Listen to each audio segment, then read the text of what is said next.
Que mon Seigneur vous bénisse tous, mes très chers frères et très chères sœurs, ainsi que toutes les personnes qui s'ajoutent à cet enseignement. Toutes personnes qui ont eu cette intention de s'ajouter, de voir l'enseignement, signifie que Dieu est en train de vous séduire. Et c'est pourquoi je sais que beaucoup de personnes qui ne se rassemblent pas dans l'église,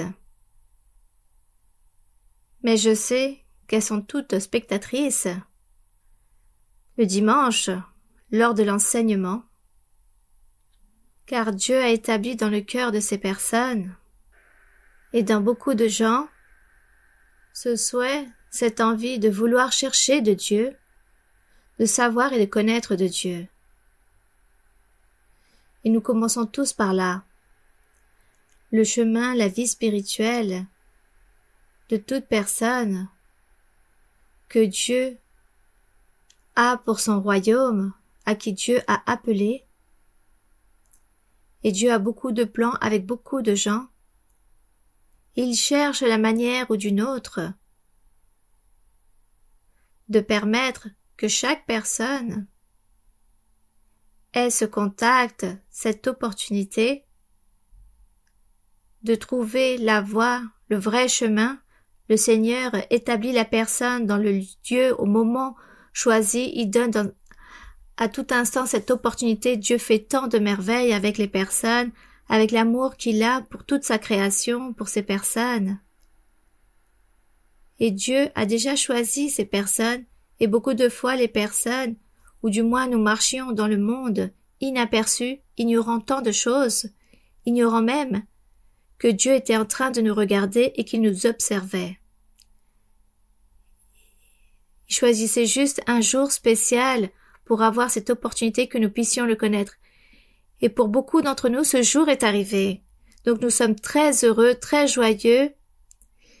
Et je sais que pour beaucoup, ce jour-là arrivera, et je sais que pour vous, pour toutes ces personnes, lorsque le dimanche arrive, du moins nous savons que vous dédiez un temps pour Dieu, vous vous connectez, vous regardez les enseignements, et c'est Dieu qui agit dans les cœurs de toutes ces personnes.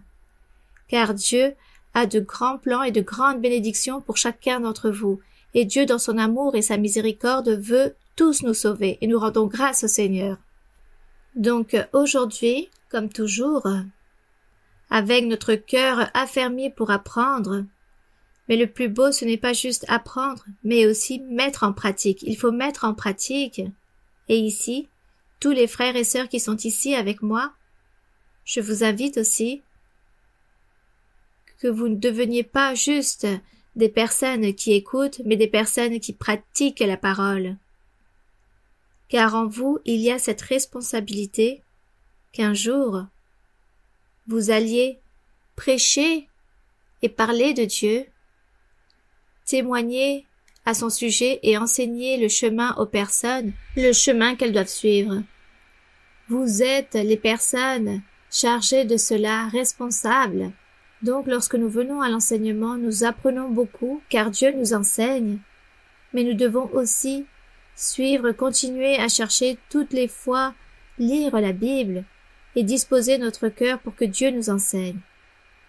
Et préparez-vous avec la doctrine, pour que vous puissiez ainsi être au service de Dieu, car c'est ce qu'il y a de plus beau que nous avons trouvé dans notre vie, c'est servir le Seigneur, le connaître tout d'abord et ensuite le servir, avec tout notre cœur. Donc je vous invite tous à vous asseoir, et vous là-bas aussi, vous pouvez vous asseoir là où vous êtes. Et je vous invite aussi à lire la Bible. Lisez la Bible et parlez à Dieu. Lorsque vous avez des problèmes, des difficultés, tout simplement, parlez à Dieu. Par exemple, lisez tout d'abord un psaume dans la Bible. Les psaumes, il s'agit de prières que Dieu a données à ses prophètes de l'ancien temps, pour Dieu ainsi montrer son chemin et nous enseigner son existence, sa puissance, sa miséricorde, son amour, mais aussi Dieu nous enseigne à prier et à louer son nom. Tout cela, nous pouvons le trouver dans la lecture des psaumes. Et vous devez toujours essayer de lire, mais lire avec votre cœur et communiquer avec Dieu. Parlez au Seigneur. Si vous avez compris ou pas la lecture, alors vous parlez à Dieu. Et vous lui dites de vous aider, de vous enseigner. Qu'il vous donne cette habileté, cette connaissance pour pouvoir ainsi comprendre ces écrits merveilleux. Si vous êtes par exemple malade, que vous êtes victime d'une maladie, ou que vous vivez une certaine douleur, si vous êtes lié à cause de la sorcellerie, des envoûtements, des mauvais esprits viennent vous tourmenter, vous empêchent de dormir. Le mauvais esprit parfois tourmente les pensées, la manière de réfléchir. Si vous ressentez toutes ces choses, et vous avez l'impression qu'on vous a fait de la sorcellerie, que vous êtes victime d'envoûtement, car beaucoup de personnes racontent cela, que si vous ressentez des choses d'étranges qui agissent dans votre corps, comme si vous auriez des asticots, des choses étranges dans votre corps, ou que vous n'avez pas d'appétit, que vous avez une mauvaise santé, que vous vivez des douleurs dans votre corps, que vous êtes toujours tourmenté, que vous n'arrivez pas à réfléchir correctement ou à parler correctement, vous n'arrivez pas à dialoguer comme toute personne le font, alors ne vous découragez pas. Si vous venez vous rassembler à l'église, vous allez à l'église, vous demandez au pasteur qu'il vous impose les mains et qu'il réprimande toutes ces sorcelleries, tous ces envoûtements dont vous pouvez être victime, qu'il puisse chasser tous ces mauvais esprits qui vous empêchent de dormir, car tous ces mauvais esprits vous ôtent la paix. Si vous venez pas vous rassembler à l'église et vous vivez tout ce genre de souffrance, je vous recommande d'obtenir une Bible. Et chez vous, dans votre foyer, dans votre maison, lisez un passage des psaumes ou un évangile et parlez à Dieu, comme lorsque vous racontez à un ami, à un voisin, à un proche, toutes vos difficultés au sujet de toutes les maladies dont vous êtes victime ou toutes les tribulations que vous vivez. Parlez ainsi au Seigneur et dites au Seigneur qu'il se remplisse de miséricorde et qu'il vous délivre de cette façon et qu'il vous aide pour que vous puissiez ainsi redresser votre chemin et marcher dans la droiture, dans le vrai chemin, pour que Dieu se remplisse de miséricorde et qu'il vous aide, qu'il vous guérisse, qu'il vous protège, qu'il vous guérisse, qu'il vous purifie. Et de cette façon, le Seigneur aussi va vous conduire à l'église où vous devez être pour ainsi honorer et glorifier le Seigneur. Il s'agit de l'invitation que je vous fais, car il y a beaucoup de personnes qui souffrent, il y a beaucoup de personnes qui vivent de grandes difficultés, et comme parfois c'est impossible d'atteindre toutes les personnes, prier pour les personnes, leur imposer les mains. Donc vous-même, luttez, persévérez, car Dieu est très proche de vous, il vous regarde et il connaît vos douleurs, vos souffrances, toutes vos maladies, et Dieu se remplira de miséricorde et il va vous écouter. Il faut donc croire en Dieu, déposer notre confiance en Dieu, que cet enseignement, que tous ces enseignements que vous êtes en train de regarder apportent de bons fruits et que beaucoup de personnes, beaucoup de gens puissent s'approcher de Dieu et connaître le vrai Dieu, le véritable Dieu, ce Dieu qui vit, ce Dieu qui se manifeste en esprit. Non une statue, un tableau, non ce Dieu, un idole. Car il ne s'agit pas de ces dieux, et beaucoup moins nous allons représenter Dieu avec quelque chose de physique, matériel, avec un morceau d'or, de fer, de bois, peu importe le matériel, pour réaliser une statue en disant qu'il s'agit de Dieu et qu'il s'agit de notre Seigneur.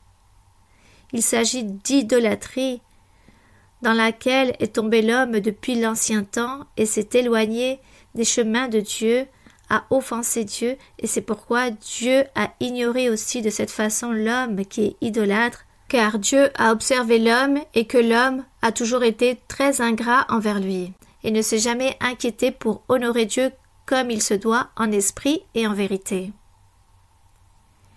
Il ne faut jamais nous incliner face à des choses physiques et matérielles dans le monde, ne pas regarder tous ces tableaux, ces images, toutes ces choses créées par l'homme, rien de toutes ces choses, car il ne s'agit pas de Dieu, il ne s'agit pas du vrai Dieu. Le vrai Dieu est en esprit, est esprit. Fermez tout simplement vos yeux, vous parlez à Dieu, il vous écoutera, il vous aidera d'une manière ou d'une autre, mais il sera toujours en train de vous tendre la main. Il s'agit de ce Dieu que nous connaissons et c'est ce Dieu que nous sommes en train de prêcher. Il s'agit de ce Dieu de la Bible. Donc, il faut lire la Bible, que Dieu vous bénisse.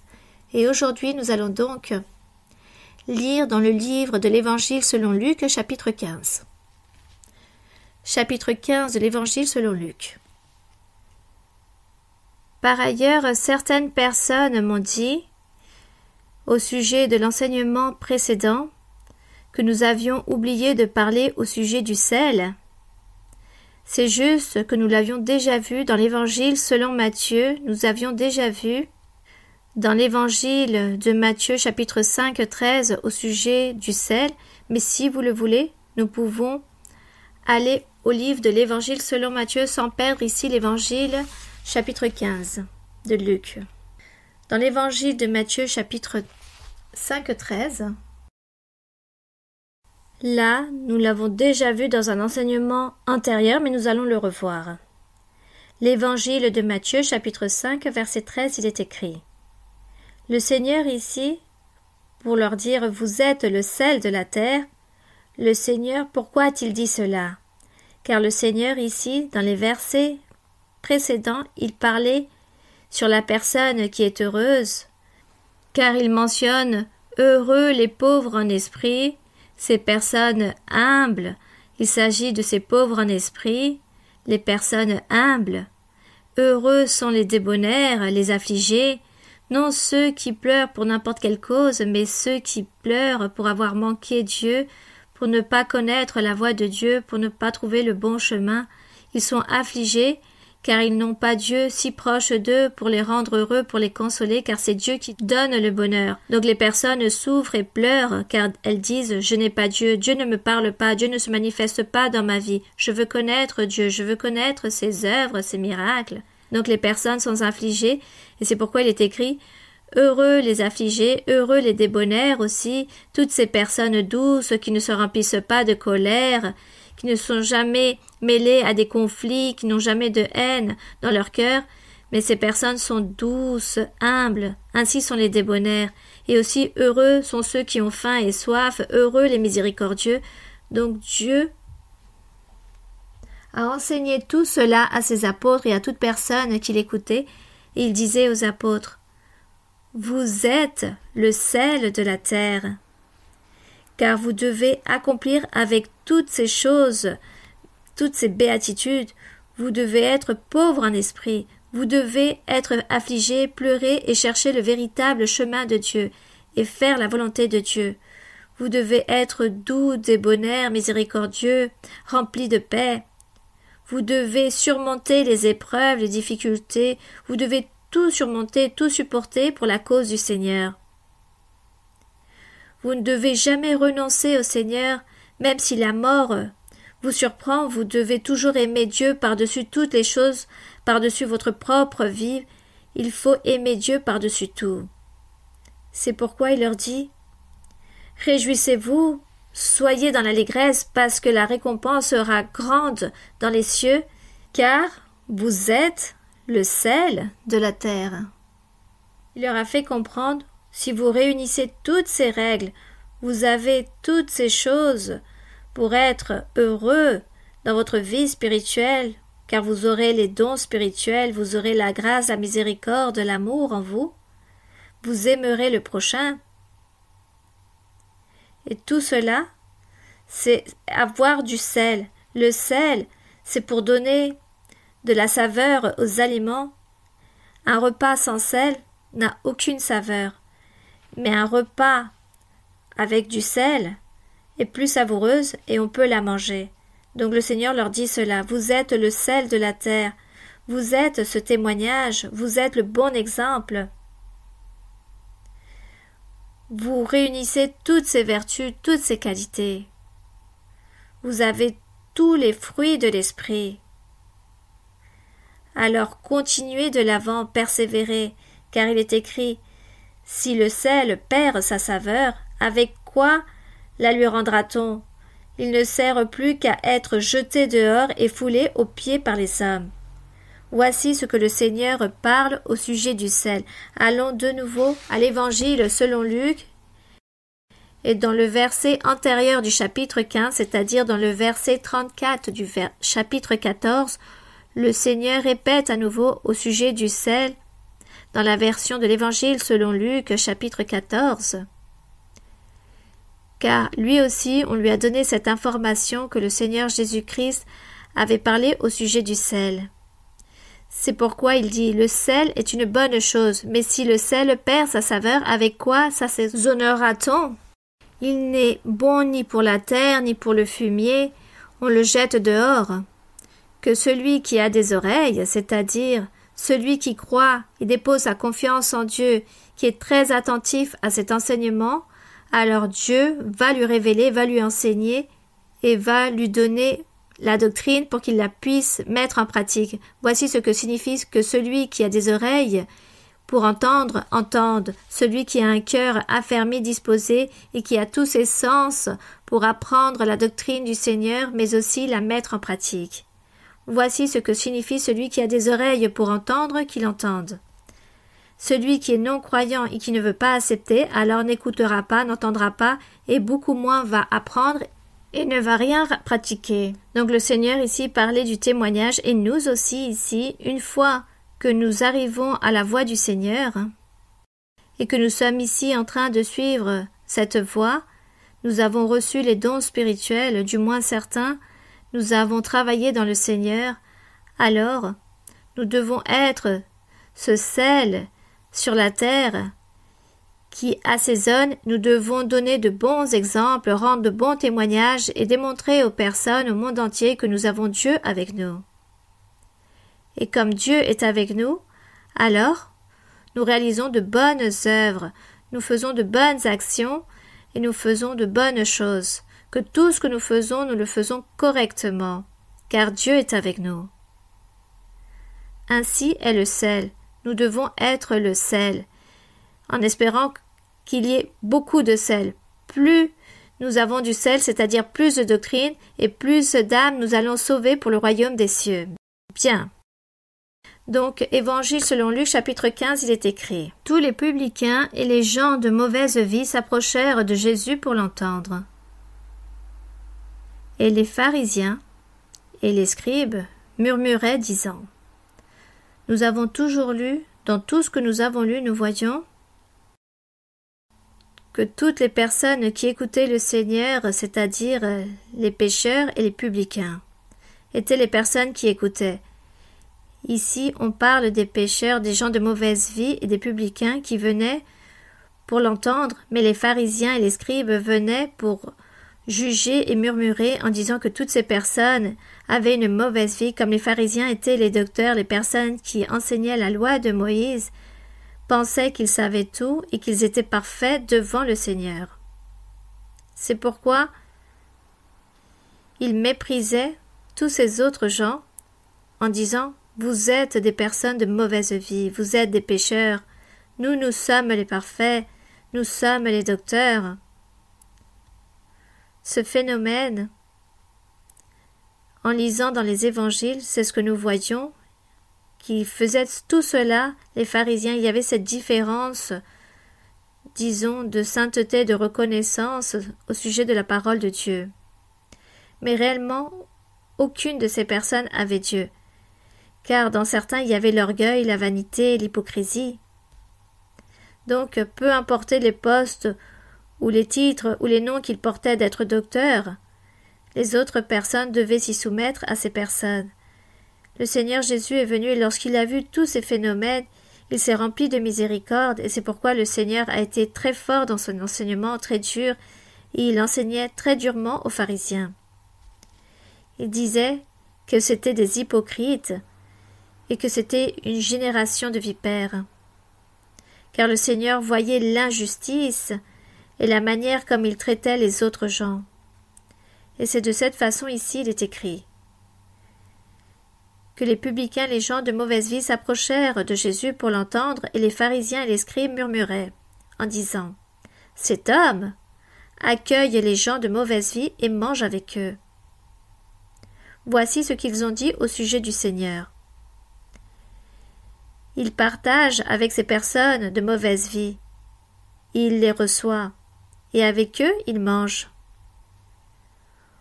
Au lieu de chercher les saints et les personnes parfaites, pour marcher auprès d'elles, de toutes ces personnes, et de partager avec les personnes parfaites et saintes, celui-ci cherche les personnes de mauvaise vie. Ils le critiquèrent ainsi à cause de cela.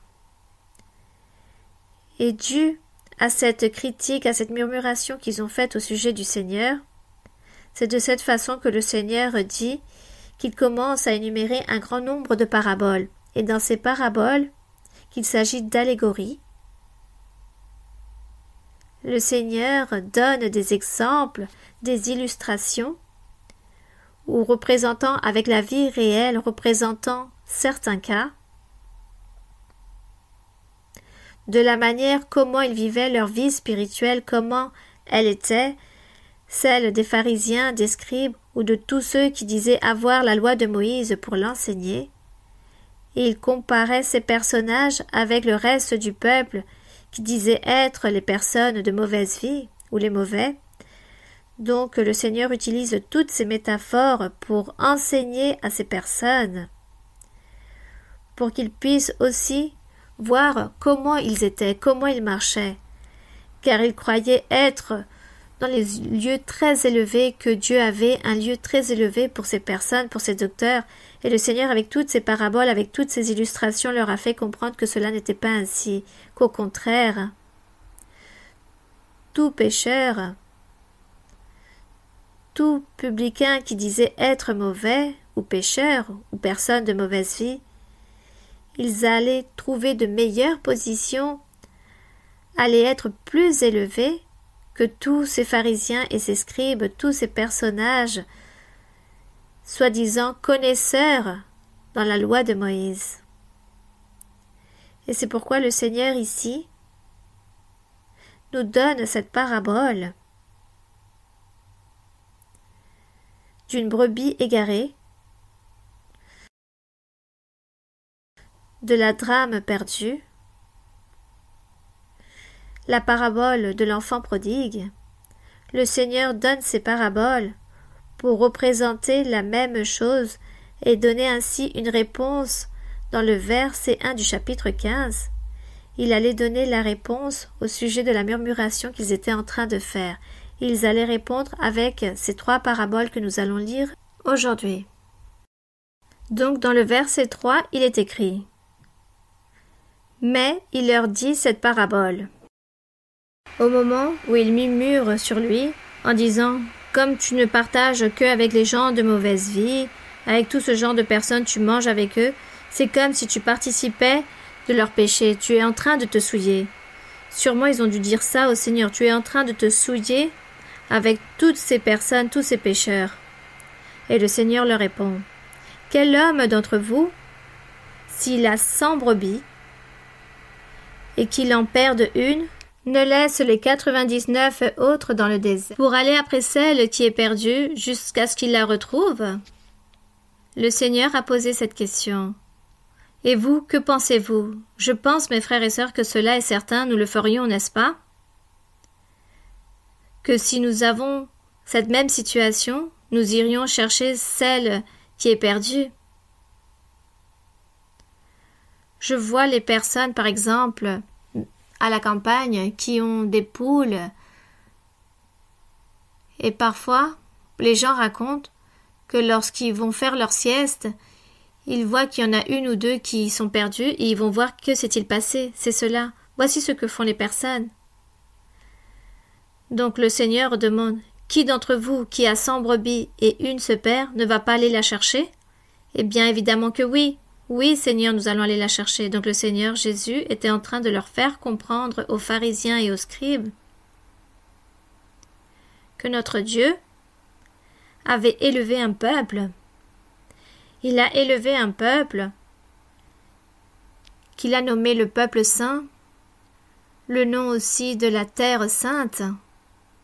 Il ajouta également que dans ce peuple allait couler le lait et le miel, qu'il recevrait en abondance, qu'il y aurait la joie et que Dieu régnerait au milieu de ce peuple, et que tout serait de l'allégresse, du bonheur, de la prospérité, qu'il n'y aurait aucune larme versée dans ce peuple que Dieu avait fondé à travers Moïse.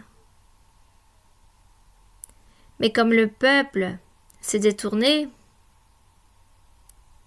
beaucoup de brebis se sont perdues. Et lorsque le Seigneur est venu, lorsque le Seigneur Jésus est venu pour prêcher son évangile et voir qu'est-ce qu'il allait trouver sur la terre, qu'allait-il trouver de ce qu'il avait créé? Il vit que toutes les personnes étaient dispersées et que chaque personne avait pris un chemin erroné et que personne ne cherchait de Dieu. Donc il commence à prêcher à tous, aux bons et aux mauvais, aux saints et aux parfaits, et aux pécheurs, ainsi que toutes les personnes, il a commencé à prêcher et à les recueillir à nouveau. Donc nous voyons ici que la brebis prébue, nous voyons les pécheurs, tous ces publicains et les scribes qui cherchaient tant le Seigneur pour écouter, car ils aimaient écouter la doctrine. Il s'agit de cette brebis perdue, et le Seigneur a vu qu'il y en avait une qui était perdue et qu'il fallait la sauver. Car les autres disaient qu'ils étaient parfaits, et comme nous sommes parfaits, nous avons la parole de Dieu, nous n'avons pas besoin de toutes ces choses. Donc le Seigneur a dit, bon, très bien.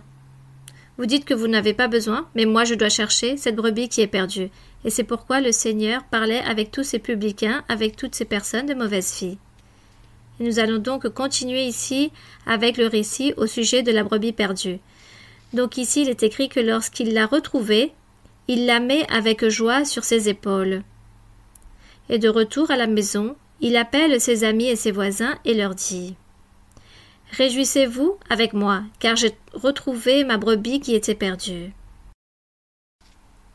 Eh bien, quelle joie, car il retrouva sa brebis.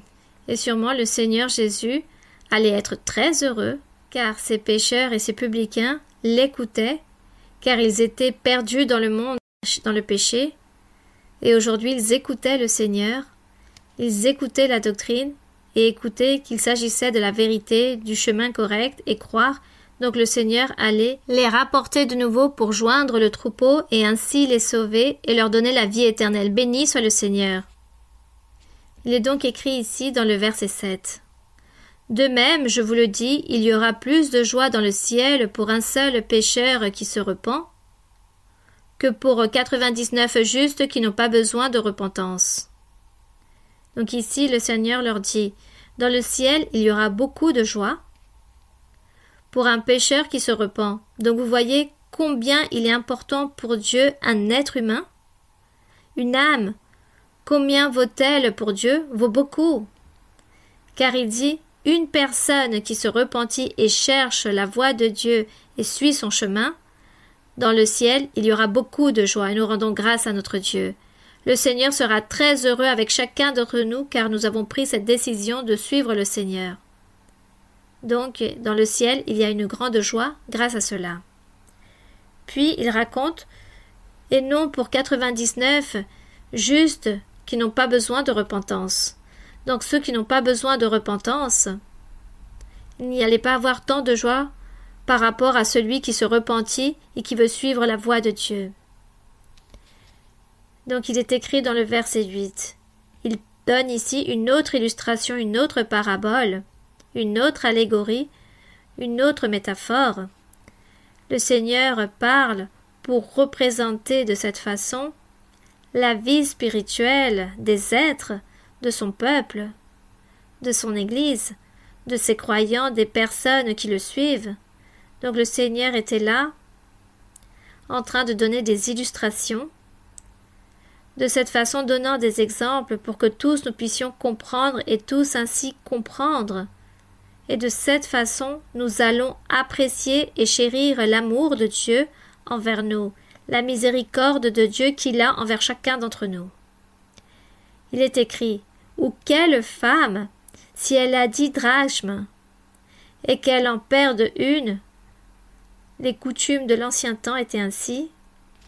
De l'époque ancienne, une femme, pour se marier, devait avoir 10 drachmes qui correspondaient à une somme d'argent, et il semblerait, disons que c'était très difficile d'obtenir ce genre d'argent, et pour pouvoir se marier ou s'engager, elle devait accomplir des règles et elle devait avoir parmi tant de choses les 10 drachmes.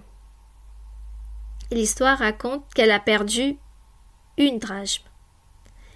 Il est écrit donc « Ou quelle femme, si elle a 10 drachmes et qu'elle en perde une, allume une lampe, ne balaie la maison et ne cherche avec soin jusqu'à ce qu'elle la retrouve. Et lorsqu'elle l'a retrouvée, elle appelle ses amis et ses voisines et dit « Réjouissez-vous avec moi, car j'ai retrouvé la drachme que j'avais perdue. Et réjouissez-vous avec moi, car maintenant, je vais pouvoir célébrer mon mariage. » Voici ce qu'elle voulait dire. Donc, auparavant, c'était très difficile. Elle devait donc retrouver la drachme qui lui manquait. Et là, le Seigneur était donc encore une fois en train d'enseigner l'importance de chercher celles qui s'étaient perdues pour les unir. Car s'il y en a 10, il dit « Bon, tu en as 9, cela est suffisant. » 9 est suffisant? Non. Il fallait retrouver cette drachme, car ainsi était le règlement. Il s'agissait de cette drachme perdue, la brebis perdue. Les pécheurs, les publicains, toutes ces personnes qui ne connaissaient de Dieu, qui avaient suivi, disons, d'autres religions, l'idolâtrie, et qui n'avaient plus Dieu dans leur cœur, et que Dieu les avait ignorés, que Dieu les avait oubliés. Ces gens avaient besoin de la miséricorde et de l'amour de Dieu, et ils voyaient en le Seigneur Jésus-Christ, dans son enseignement, qu'ils allaient être sauvés, qu'ils allaient recevoir leur paix, leur joie, tout ce qu'ils avaient perdu. Comme cette brebis perdue ou cette drachme perdue, comme il s'était passé ici dans ces histoires, et le Seigneur, avec amour, avec miséricorde, allait les porter contre lui. Et nous rendons grâce au Seigneur. Puis ici, dans le verset 10, le Seigneur Jésus dit « De même, je vous le dis, il y a de la joie devant les anges de Dieu pour un seul pécheur qui se repent. » Donc ce pécheur représentait là-bas ce drachme et cette brebis perdue. Il y a une autre parabole, la parabole du fils prodigue, car il dit encore « Un homme avait 2 fils. Le plus jeune dit à son père « Mon père, donne-moi la part de bien qui doit me revenir. » Et le père leur partagea son bien. Donc le père donna ses biens.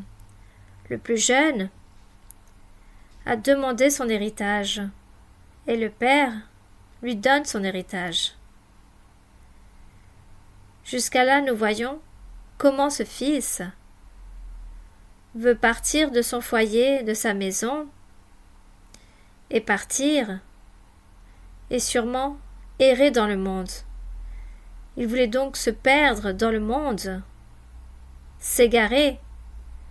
Peu de jours après, le plus jeune fils, ayant tout ramassé, partit pour un pays éloigné, où il dissipa son bien en vivant dans la débauche.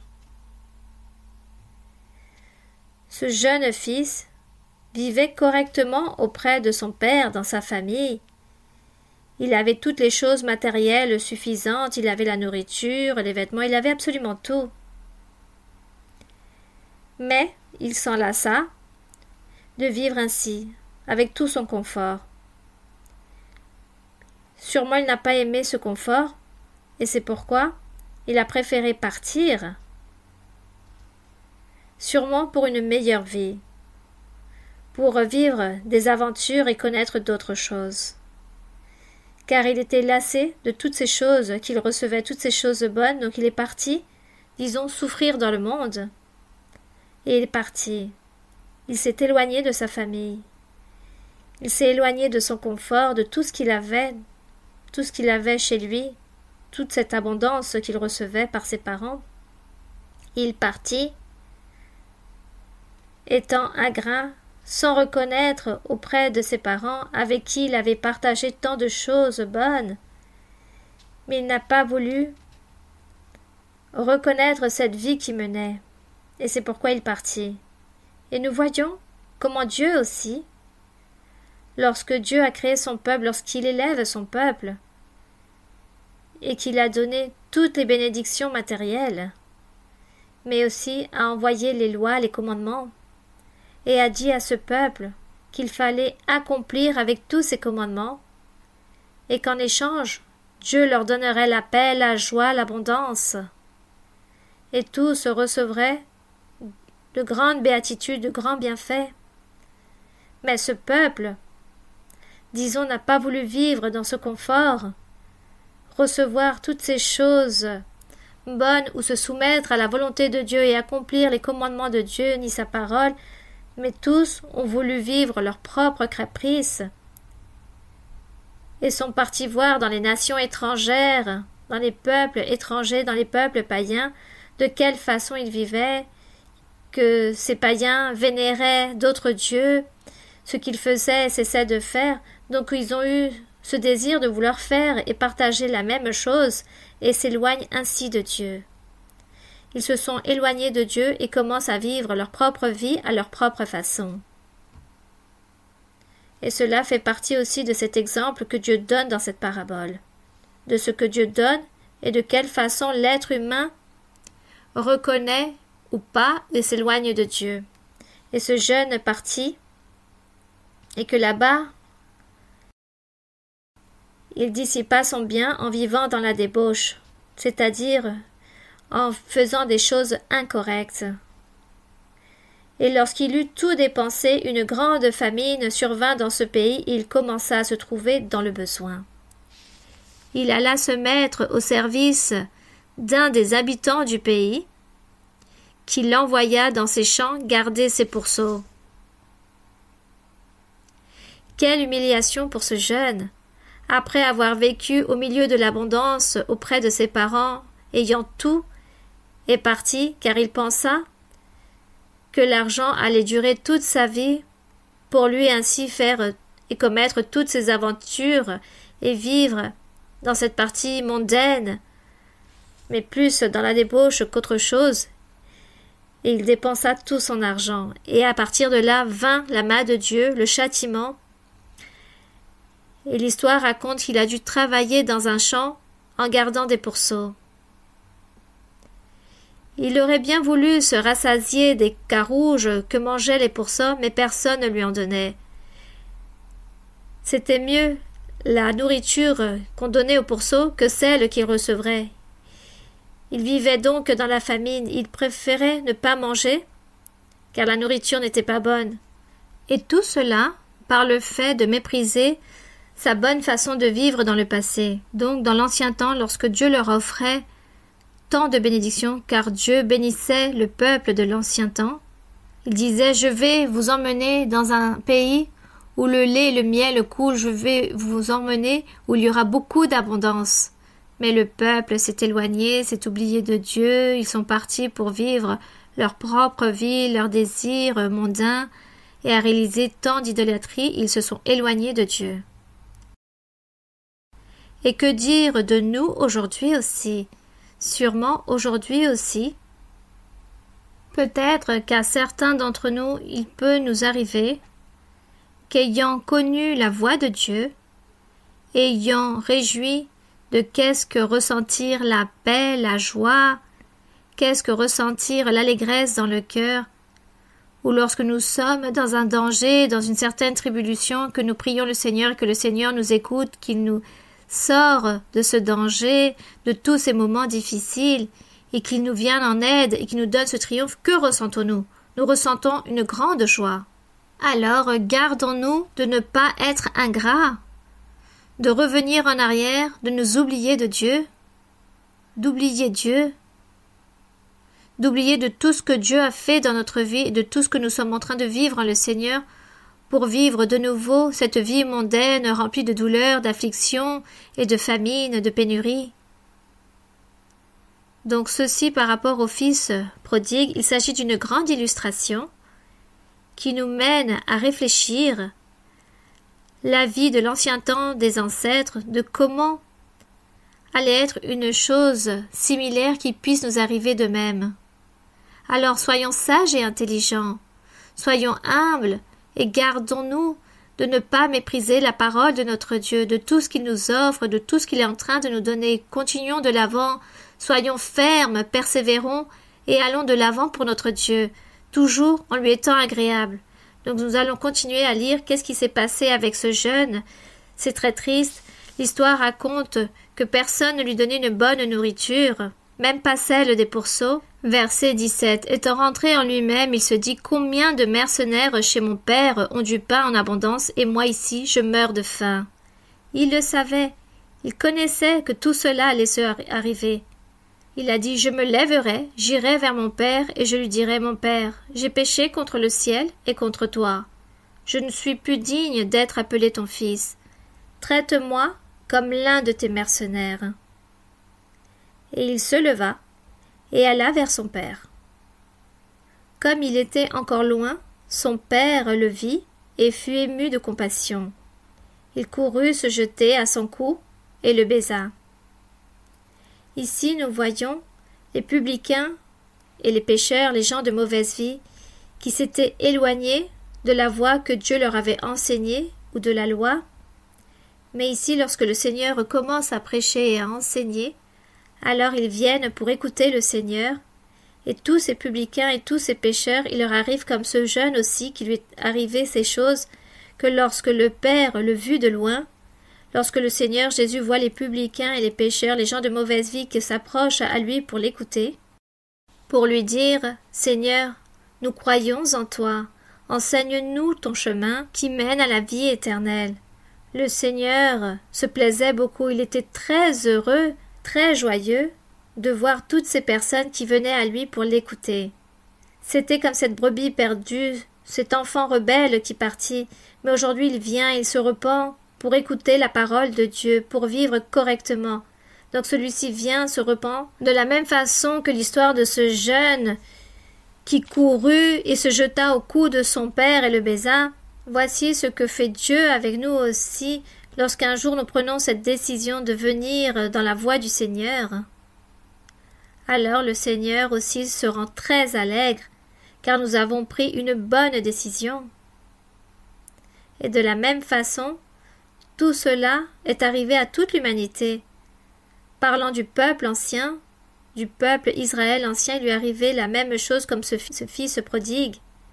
Mais notre Dieu, rempli de compassion, il dit qu'il vient vers ces humbles, vers ces pauvres d'esprit, toutes ces personnes qui s'approchent de Dieu, il s'en approche et il les bénit.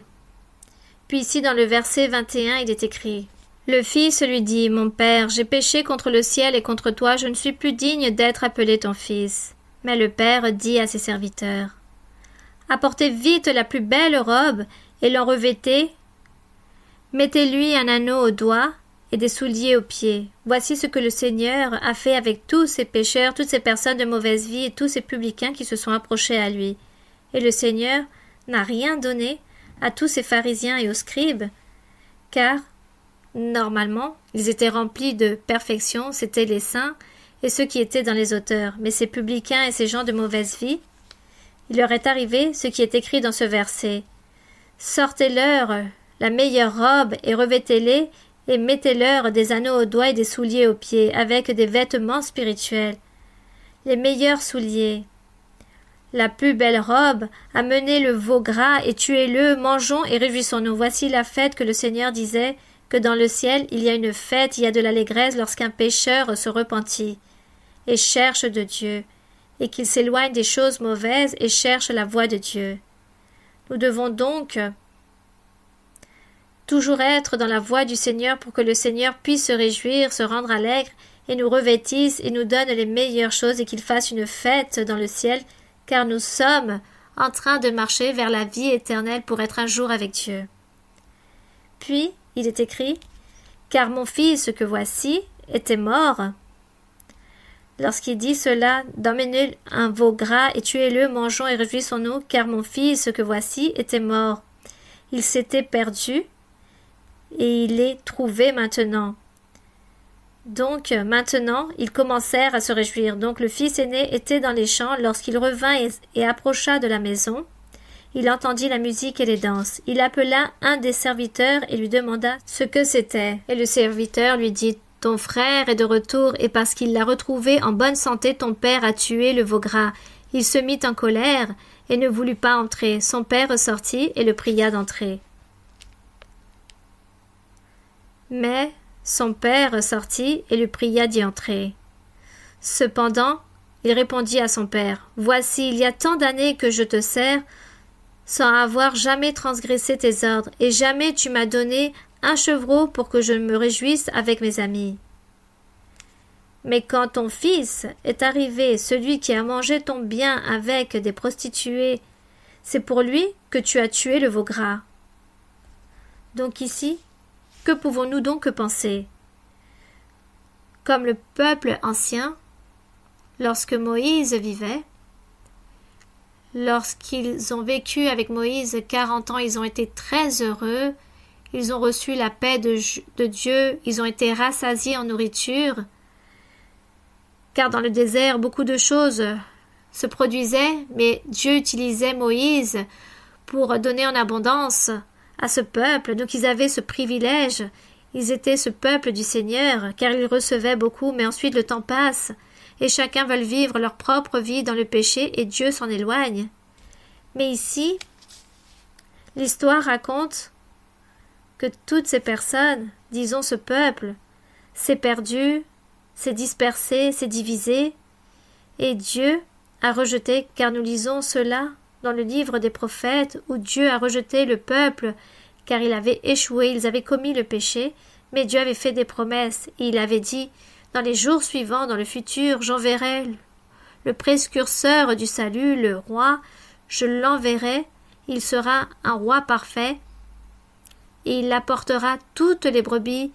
Il allait rejoindre de nouveau toutes ces brebis du troupeau, non seulement de celui-ci, mais d'un autre troupeau différent, disait le Seigneur, parlant aussi des non-juifs, des païens, le Seigneur faisant des promesses non seulement de son peuple d'Israël, mais aussi du reste des nations étrangères, qu'à tous à qui il prêcherait la parole du Seigneur, et tous ceux qui y croiront, le Seigneur allait les ramasser pour former un seul troupeau.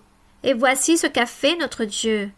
Très similaire ici à ce qu'a fait ce père de famille, rempli de compassion parce que son fils s'était perdu, mais lorsque ce fils revient, se repentit, et qu'il dit « Je crois en toi, Seigneur », le Seigneur Jésus-Christ, je crois en toi que tu es Dieu, que tu es le Fils de Dieu, alors il y a de la joie dans le ciel, il y a une fête, une réjouissance dans le ciel, Dieu prospère, Dieu bénit.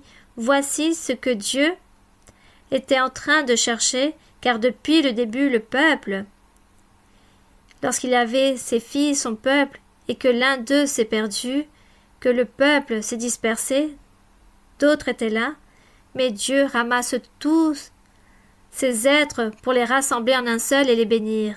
Donc ici, ce fils lui dit, « Lorsque ton jeune fils est venu, qui a consommé tous ses biens avec des prostituées, tu l'as bien accueilli, et tu lui as même fait tuer le plus grand veau qui est gras, et toi, tu ne m'as jamais fait cela. » Et le père répond, « Toi, tu es toujours avec moi, et tout ce que j'ai est à toi. Donc tout l'héritage et tout ce que j'ai était déjà de cet enfant fidèle, de ce fils fidèle. » Donc le Seigneur Jésus, qu'est-ce qu'il voulait souligner ici? Dans le verset 32, il est écrit, « Mais il fallait bien s'égayer et se réjouir, parce que ton frère que voici étant mort, car nous pensions qu'il était mort, et qu'il est revenu à la vie, car il s'était perdu, et aujourd'hui nous l'avons retrouvé. Donc nous devons nous alégrer, car il est revenu.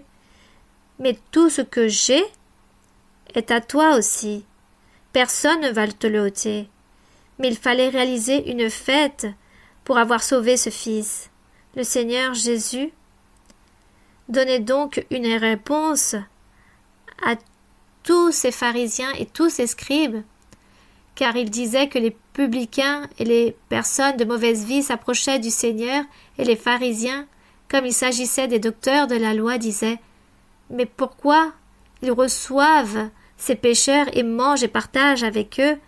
Pourquoi le Seigneur partage avec eux, sachant qu'ils ne méritent pas? Regardez combien de péchés ils ont commis. » Mais il s'agit de la miséricorde de Dieu, car le Seigneur est venu pour sauver toutes ces mauvaises personnes, tous ces pécheurs. Il n'est pas venu pour sauver les parfaits.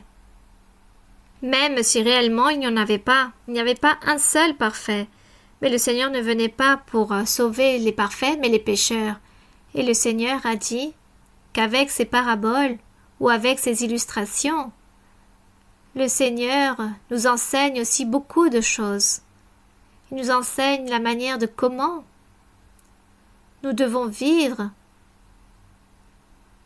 et comment nous devons vivre avec Dieu et aussi être toujours reconnaissants envers le Seigneur. Nous devons lui rendre grâce, car tout ce que Dieu a fait pour nous, il l'a fait, et nous, tous réellement, nous avons été comme ces brebis perdues, réellement nous avons été comme ce fils prodigue, comme cette femme à qui il manquait ce drachme. Nous avons toujours été ainsi dans la vie depuis que le Seigneur a créé l'humanité et le peuple d'Israël. Tout a été ainsi et aujourd'hui nous sommes en train de vivre avec le Seigneur. Nous sommes en train de réjouir du Seigneur et nous sommes en train d'attendre un héritage qu'un jour Dieu nous donnera. Mais il faut continuer de l'avant, il faut chercher de Dieu car Dieu nous rend heureux ici dans ce monde. Dans cette vie remplie d'afflictions, de douleurs, de problèmes, ici Dieu nous rend heureux. Cherchons de Dieu avec tout notre cœur. Lisons la Bible et continuons de l'avant. Nous allons donc prier. Nous allons prier le Seigneur et nous allons demander au Seigneur au sujet de tous nos besoins et toutes les pétitions que nous avons par rapport à certaines maladies de lesquelles nous sommes victimes. Nous allons prier pour tout ce que vous êtes en train de souffrir et vivre. Exposer tout devant le Seigneur à travers la prière. Et nous allons demander au Seigneur et lui rendre grâce. Père Saint, merci Seigneur, pour toute ta miséricorde, ton amour, pour ta parole. Nous te rendons grâce Seigneur pour nous enseigner. Merci Seigneur pour cette miséricorde et cet amour que tu as eu depuis le début. Et nous voyons dans la Bible le reflet de cet amour, de cette miséricorde, de tous les faits, de tous les événements qu'ont vécu toutes ces personnes. Et aujourd'hui, nous aussi, nous sommes en train de vivre beaucoup d'expériences merveilleuses avec toi, mon Seigneur. Nous sommes en train de vivre et de voir des miracles, des prodiges, de tout ce que tu réalises à beaucoup de personnes. Nous voyons la manière de comment tu parles avec amour aux personnes, tu les consoles, tu leur donnes la paix, l'allégresse et la délivrance. Nous avons vu, Seigneur, de quelle façon tu as accompli toutes tes promesses, que lorsque nous prions, que nous te demandons des choses, tu nous écoutes et tu nous bénis, tu exauces nos vœux. Tu vas regarder de quoi nous avons besoin, tu vas nous écouter et nous savons que tu nous donneras cette consolation, cette paix, cette guérison et cette délivrance que nous avons besoin. Seigneur, tu l'as promis et tu l'as toujours accompli à travers de toute notre vie. Mon Père Saint, c'est pourquoi aujourd'hui aussi nous te demandons, mon Seigneur, que tu tendes ta main toute puissante sur toutes les personnes malades. Guéris toute maladie. Libère, Seigneur, toutes les personnes qui sont captives par les démons, par les sorcelleries, les envoûtements et les malédictions. Libère, Seigneur, purifie, Seigneur, chaque personne, ôte toute malédiction. Délie, Seigneur, coupe toute chaîne. Merci, mon Père Saint, au nom glorieux de ton Fils bien-aimé, le Seigneur Jésus-Christ, que l'honneur et la gloire soient pour notre Dieu, aujourd'hui et pour toujours. Amen. Gloire au Seigneur. Béni soit notre Dieu. Todo es posible si puedes creer. todo es posible. Si puedes creer, fe mueve la mano de Dios. Fe en su palabra viva. Todo es posible. Si puedes creer, todo es posible.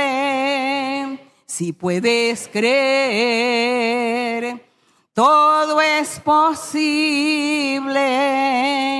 Si puedes creer, fe mueve la mano de Dios. Fe en su palabra viva. Todo es posible. Si puedes creer.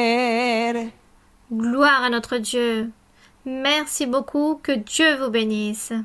Un bisou pour les enfants, je vous embrasse tous fortement et que Dieu vous bénisse, mes frères et sœurs, vous aussi, que Dieu vous bénisse et à très bientôt.